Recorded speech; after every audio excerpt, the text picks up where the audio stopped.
said that Trump is like a person in one of my songs. And that's true. This evening from 10 on BBC Radio 2. Now, listeners to a local radio station in Mansfield in Nottinghamshire have been shocked to hear broadcasts interrupted by a stranger taking over the airwaves and playing a saucy song littered with expletives. It started 3 weeks ago when the intruder began interrupting programmes on the station Mansfield 103.2 with clips of a rude song from the 70s, which is called The Winkers Song by the comedy band Ivor Biggin, and we put some beeps in for you. Two companies have had talks.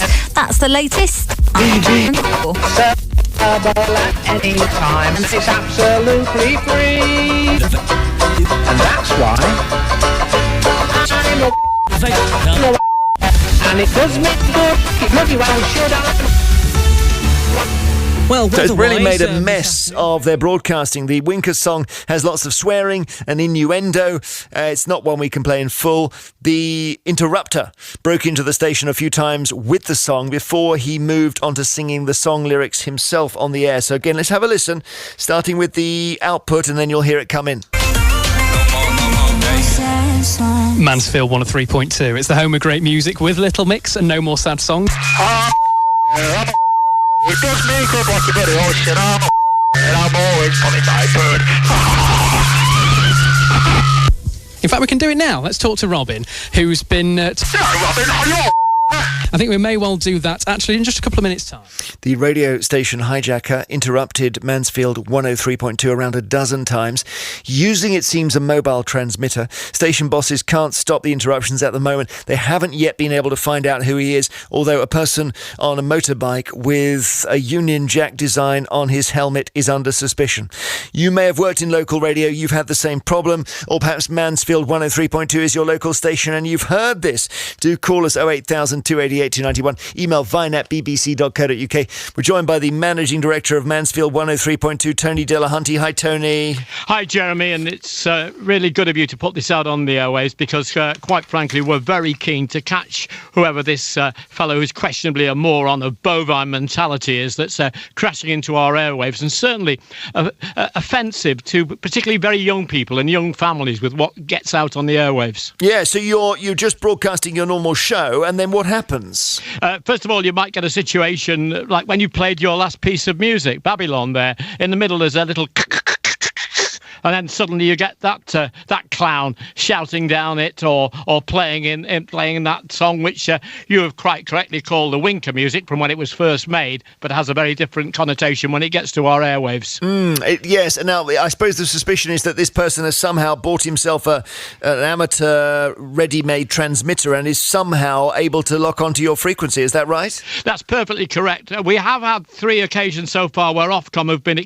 there are regular authority, as some people will know, and they're trying very, very hard to catch this character. It's not that easy to catch them. There have been other instances of this. I've been indebted to the BBC in our area. It seems that hands have joined across the airways. Stuart Thomas, who's the head of BBC East Midlands, has been on to me just a few minutes ago, giving me some advices, etc., of when they had a similar problem, and it took them months to solve it. So there are punishments, quite serious punishments for somebody doing this, are there? Yeah, particularly if they're in China, would you believe, because they changed the law in 2015 and made it 7 years imprisonment or a heavy fine. In this country, it's a fine or up to 2 years imprisonment. So if they catch the person, and we hope they do, that is what is likely to happen. We would guess it would probably, well, it's not for us to second guess what the courts might do. Am I right in thinking this person might be on a motorbike? Is that what we've heard? We saw a scooter. Well, I didn't personally see it, but members of my staff, our programme director Ian Watkins and others of the staff, dashed out when we heard a very, very loud signal coming from this station. I won't bore you with the technicalities. They dashed outside. There was a scooter, a long aerial out the back of it, a chap with a Union Jack helmet on. They had a backpack on. It was quoted in one paper saying they saw a transmitter. They didn't see a transmitter. He could have had sandwiches in the backpack, but it pulled away and went away incredibly fast across a main road, appearing to want to get away from the radio station. And any motive why this person would actually attack your station? Not particularly, but as I said before, it's happened to others, and it's happened to others in this area. And the bigger danger, Jeremy, is of not something like this. I mean, this fella's just off his trolley, probably, and getting his jollies from doing that. But if somebody wanted to put out fierce messages, messages of emergency, evacuation, etc. Would you know any difference? At one stage, the old Radio Trent in Nottingham in the 80s, during the miners' strike, and miners' strike was very important in this area, had voices going out pretending to be Arthur Scargill. Frightening. Thank you very much indeed for talking to us, Tony Delahunty, Managing Director of Mansfield 103.2, trying to work out where Ivor Biggin is coming from. It's new from Calvin Harris and Pharrell Williams, and it's called Feels. Okay, we're talking about this unfortunate thing where it's a song by somebody who chooses to call themselves Ivor Biggin, and it was, I think, first released in the 80s, because I remember that, and that's being played out across this poor radio station in Mansfield. But the funny thing is this: the man who operated under the name Ivor Biggin used to be on That's Life with Esther Ranson. Hello, Esther. Hello. Oh, I'm so shocked. What can I say? Well, now, I remember him. He was called Dr. Cox. Well, he wasn't really, to be honest. Yeah. He was called Doc Cox. Okay. Because he was a sound engineer, working with the BBC, frightfully respectable, and he used to carry his things around in a small briefcase, which is why his fellow colleagues, who were less respectable, referred to him as Doc. So okay. he was Doc Cox. I think, fun enough, I think I ran into him working as a sound person at some point. So had that strange thing where, and then somebody said, "Oh, that's Ivor Biggin," and so the whole thing connected. So he was actually on the air on That's Life and quite well known. Very well known. Oh, yes, he was a national treasure. He used to come on to That's Life every Sunday night and read aloud cuttings and join in our Get Britain singing when he would leap out at unsuspecting British people in libraries and hospitals and service stations and cause them to burst into song. And then he had this terrible alter ego, which I'd like to pretend we knew nothing about, but actually, of course, we did. And he used to play rude songs at Christmas, I gather. Well, he used to make them up. Ivor Biggin, his, worse half, he was Dr. Jekyll, and his Mr. Hyde used to produce these terrible songs, which he wrote and performed because he was a very good musician. And he used to compose especially naughty ditties for us at Christmas as a sort of Christmas card, just for us.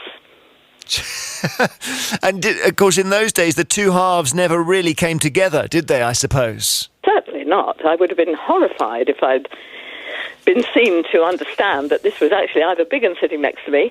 But I'm terribly amused by what is happening to this local radio station, because he's achieving immortality. He's still around, of course. Yeah, but he's now, you're right, he's got longevity again.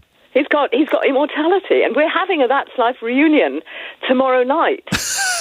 Brilliant.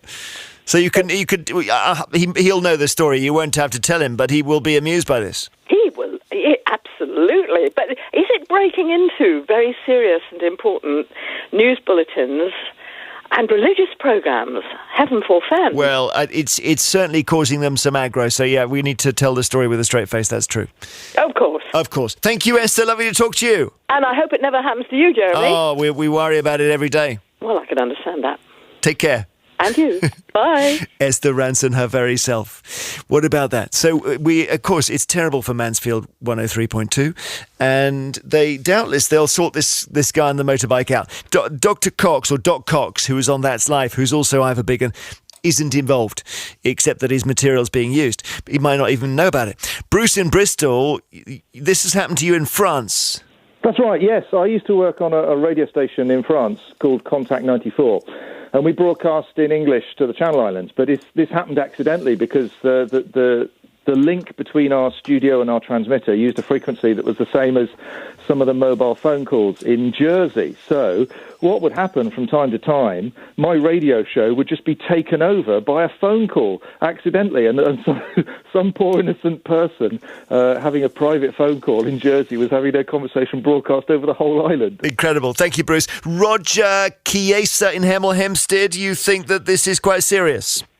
Well, yes, I do. I'm very disappointed that they said, "Oh, we haven't tracked them down yet." When I was at Cambridge, when Radio Caroline shut down, and so I built a radio transmitter on the frequency that they were on. So we didn't disturb any shipping, and or cause any nuisance anyway. And we used to broadcast on Sundays. And this disc jockey friend of mine and I used to read the weather out of the window. And it was just jolly good fun, but we didn't last very long. They came down the road in huge convoy. The police, dogs, handlers at the local radio station. There was in Baldock near Royston.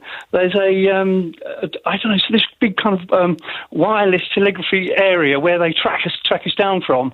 And we didn't last very long at all. They had our number in no time. Well, I always wondered if you bought an amateur transmitter and you started broadcasting, whether they would triangulate you and take it seriously. And obviously, in your case, they did. Well, you can't actually go into a shop and say, sell us one of your lovely transmitters. Well, I used to be a radio amateur. From the age of 12, I used to put radios together, so I knew how to do it. What I did was I modified what they call a top band transmitter. This is an amateur transmitter on 160 metres, and I modified it to I can't remember what frequency it was now, 206 or whatever Caroline frequency was in those days. And I modified it. You couldn't just go and buy one. No, you couldn't say, sell us one of your you say that when I was a kid myself, I was so keen on being on the radio, and the only way I could think of doing it was to build a transmitter. So I got a copy of Exchange and Mart magazine, and you could buy stuff out of there. And I bought this little transmitter, and I soldered it in my bedroom. And when I spoke into it, the television went off downstairs. And my dad came up really cross. The wrong frequency. Well, exactly. It wiped the television, but it did nothing else at all. So there we go. That was the first on-air moment. I'm assuming Exchange and Mart is still going as a paper, is it? I don't know whether you can go and look at amateur transmitters in it. I doubt it. I did feel bad as well. My dad came upstairs and says, "What have you just turned on?" Because our television has gone off.